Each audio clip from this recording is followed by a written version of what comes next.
This last video will continue the work with the browser background, but it uses a very large image, which is maybe not going to fit our small screen capture so well. There is a sample file that demonstrates these same concepts, and you'll find it if you go to Tutorials, and then the sample files and sites. And then there's that listing of the sample files there, and you'll see that large background image is one of the ones, and so you may want to look at that file as well as the build page. Alright, so from Photoshop, here we are looking at, we're way zoomed out, something that people often want to do, which is they want to have a very, very large image as their background. So to do that, we can just put the large image in our Photoshop file, and we name it browser background. But one of the other things we need to do is, since we don't want this image to repeat horizontally or vertically or anything like that, we want to make sure it touches just the top edge and not any of the other edges. And so you can see here in this in my Photoshop file here that that is what this layer is doing. It touches the top edge of my canvas, but not the left, right, or bottom edges of the canvas. So I'll turn back on this background color layer, and let's see what we get when we build this. Now,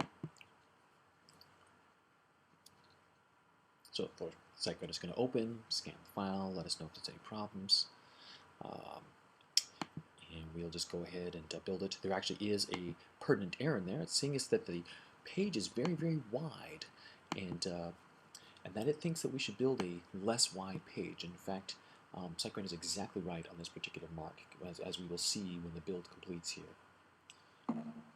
Right, so there's the build.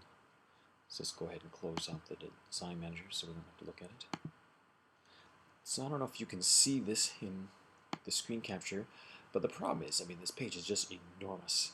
The background image is too big, it's not staying where I want, and it's just way, way too big.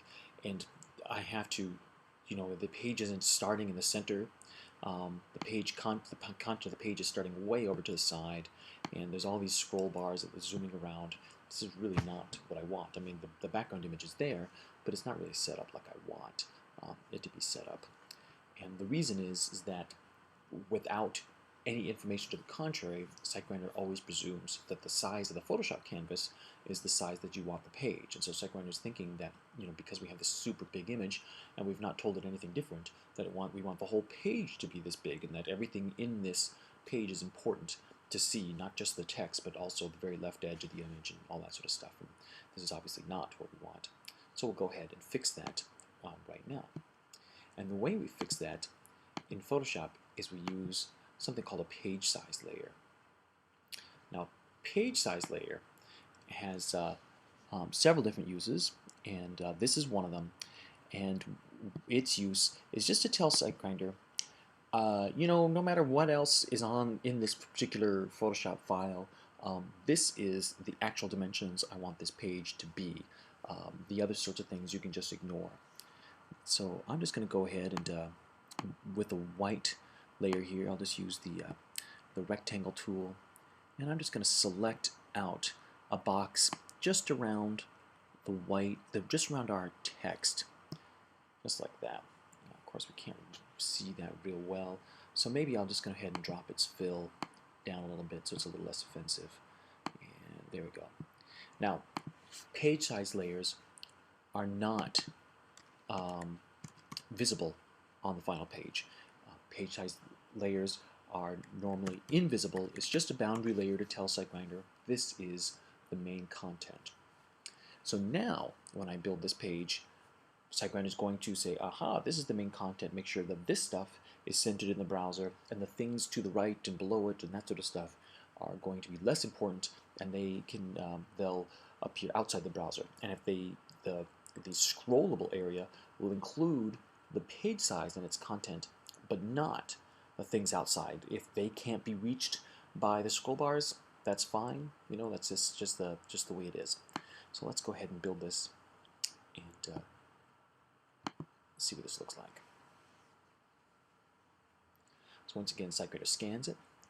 Notice this time in the report, we don't have the warning about the wide pages, because now that we've got a page size layer on this page, we should be set. So let's just go ahead and build this out.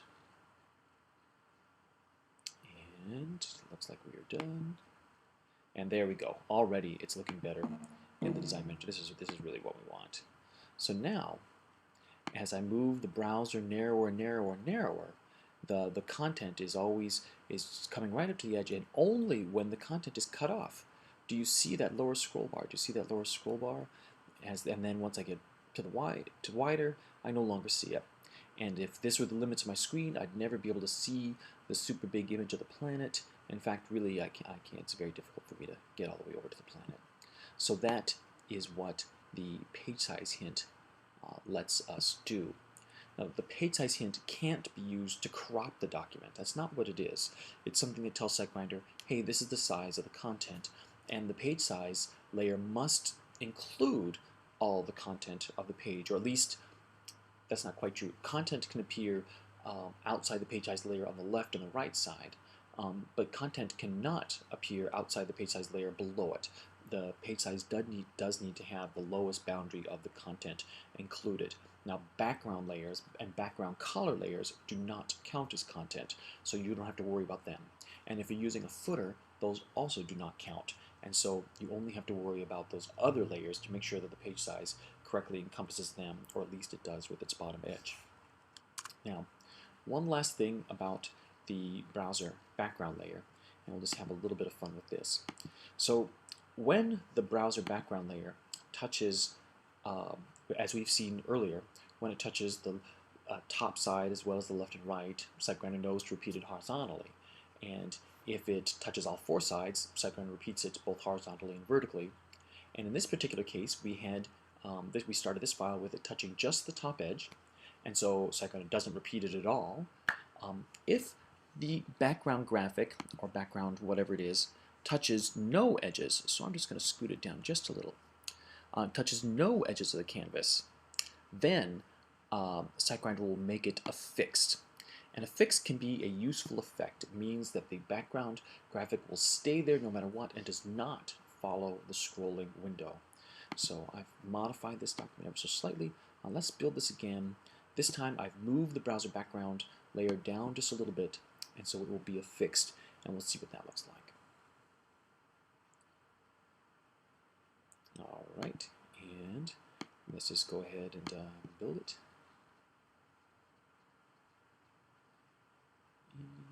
Photoshop's doing its tricks.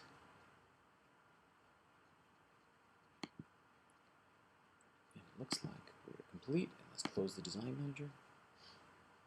Thank you, design manager. So this time, watch what happens as I let me make sure the scroll bar is visible by the video. Watch what happens as I scroll the browser up. The text moves.